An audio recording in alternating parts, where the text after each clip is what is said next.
Então a gente já viu aqui a configuração do certificado digital e configuração do módulo principal da empresa. E no módulo de folha de pagamento, quais são as configurações que o cliente tem que ficar ligado, hein? Isso, agora a gente vai lá para o módulo de folha de pagamento para poder ver essa segunda parte de configurações. A gente vai ver o seguinte, se lá dentro do módulo específico tem, né, Marcos? Alguma configuração aí. Isso aí. Aí aqui no módulo folha de pagamento tem algumas configurações que são pertinentes, né?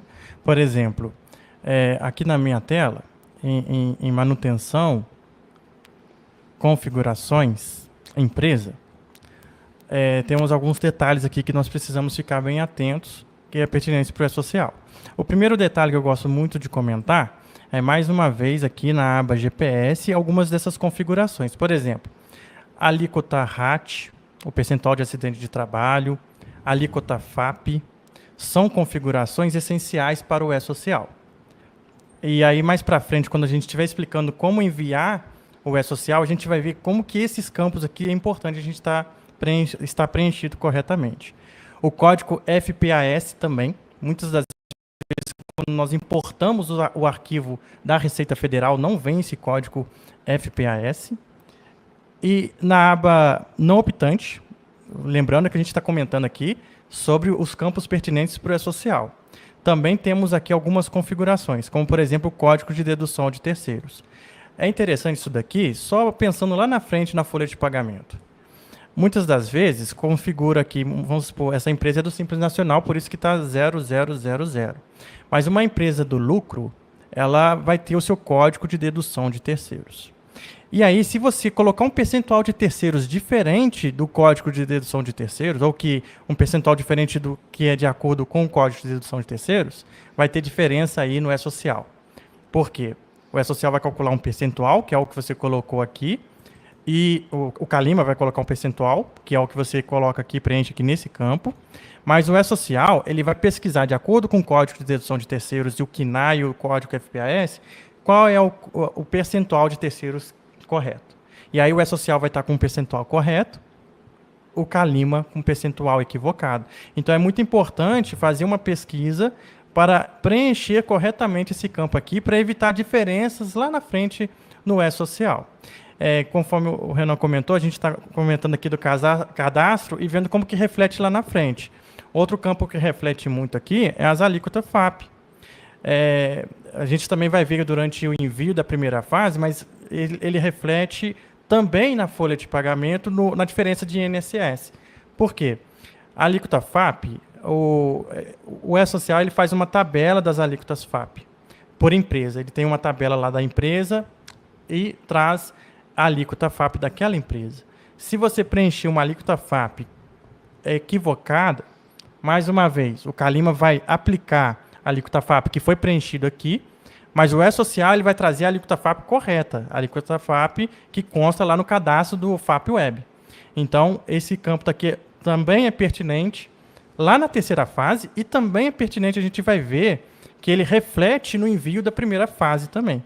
Então, repetindo os campos que são muito importantes a gente avaliar, a alíquota FAP, percentual de acidente de trabalho RAT, código FPAS, e lá na aba não optante, nós temos aqui o código de dedução de terceiros. Então, o caminho é manutenção, configurações, empresa, o menu GPS, nós temos essas subabas aqui, onde vocês vão ficar bem atentos. E, claro, temos aqui também a aba do E-Social, que temos algumas outras configurações para mencionar. Isso aí, quando a gente já entra nessa do E-Social, a gente vê essa tabela com as datas, né, de início, de obrigatoriedade do E-Social. Se uma pessoa está começando com Calima agora, vai cadastrar a empresa, fez essas configurações que a gente mostrou. A pergunta é, qual data, porque são vários campos de data aí, quais datas ele tem que informar aí, Marquinhos, para já começar certinho no sistema? Então, aqui nós sempre orientamos o cliente a informar as datas da obrigatoriedade. Por que nós passamos essa orientação? Talvez a pessoa, o cliente fala assim, mas eu abri essa empresa agora em 2024, a data de obrigatoriedade, a última ali, é janeiro de 2022. Por que eu tenho que colocar essas datas? Elas são importantes para validação. Exemplo, suponhamos que essa empresa abriu mesmo em 2024 e vai receber um funcionário que foi admitido lá em 2018.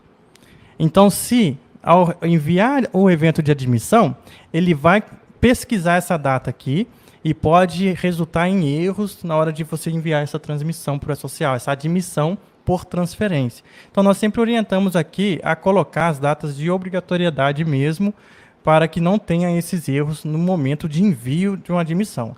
É claro, se a admissão for em 2024, não é a admissão tipo transferência, pode ficar tranquilo, a data que estiver aqui não vai influenciar.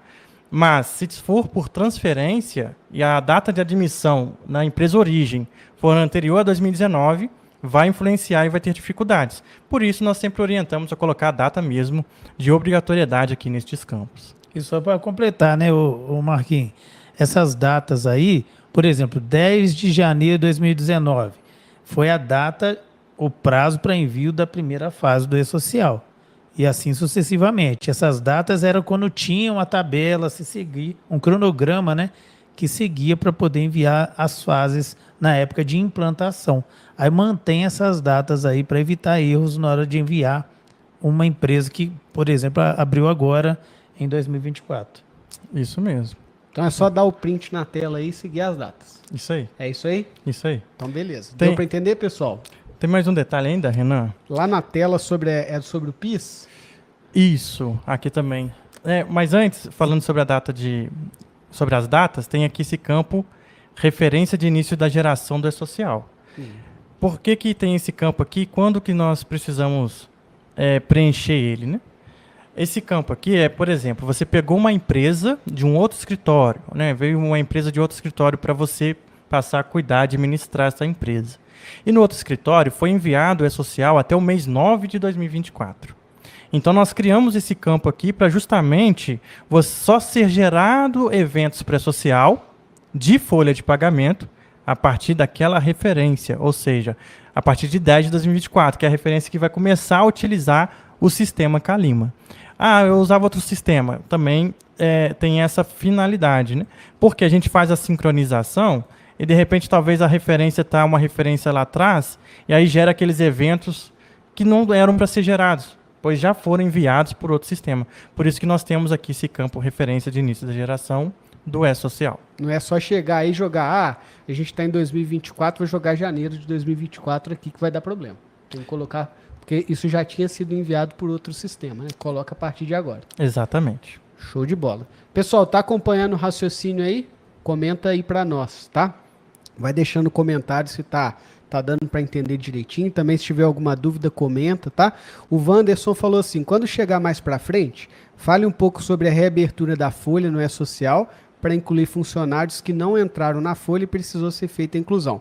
Ô Wanderson, pode ficar tranquilo, a gente está quase terminando aqui as configurações na folha e a gente já vai entrar na parte do envio do E-Social, então daqui a pouco a gente vai chegar lá, pode ficar tranquilo, beleza?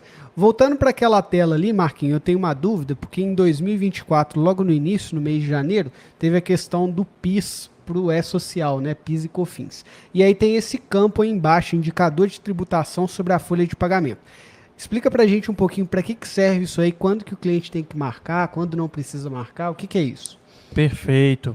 Então, pessoal, esse campo aqui, esse indicativo de tributação sobre a folha de pagamento PIS e COFINS, ele foi implementado por uma exigência do E-Social, onde algumas empresas, como instituições filantrópicas, né, escolas, que precisa calcular o PIS sobre folha, passou a apurar esse valor, que é 1% da base de cálculo de folha de pagamento, na DCTF Web. Ou seja, quando normalmente na DCTF Web você emite a guia de INSS, aí também já tinha os valores pertinentes ao imposto de renda. Em janeiro de 2024 passou a validar pelo E-Social também, pela DCTF Web também, a questão do PIS, que é 1% sobre folha. E aí o que o E-Social precisou criar um gatilho para que a partir desse gatilho possa ter então esse cálculo de 1% sobre a base da folha de pagamento. Aqui que eles fizeram? Eles criaram uma tag, que é indicativo de tributação sobre a folha de pagamento PIS/COFINS, E para que a gente pudesse montar e discriminar, né, diferenciar uma empresa da outra, a que precisa calcular e a que não precisa, foi implementado esse botão, esse flag. As empresas que precisam calcular o PIS têm que marcar esse flag aqui. E não é só marcar, porque às vezes a gente fala assim, mas está marcado e não está calculado, não está calculando ainda. Por quê? Você precisa marcar e reenviar o evento S1000. Esse flag, essa marcação, ela vai no evento S1000. E lá ele indica se aquela empresa deve calcular ou não o PIS. Então, marcou aqui, precisa reenviar o evento S1000 em janeiro de 2024 ou no mês em que vai passar a calcular o PIS na DCTF Web, e aí você, após enviar para a social, pronto, você pode seguir a movimentação, o envio da folha de pagamento, que vai ser apurado corretamente.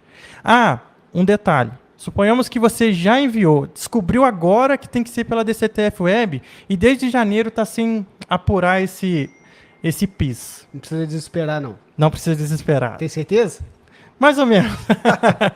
O E-Social tem as suas regrinhas, mas até que a solução é prática, um pouco trabalhosa, mas é prática. O que precisa ser feito? Abrir as folhas de pagamento, desde janeiro de 2024, marcar essa opção, enviar o evento S1000 para o E-Social, porque depois de marcado, quando você envia esse evento S1000 para o E-Social, ele vai ter essa indicação lá.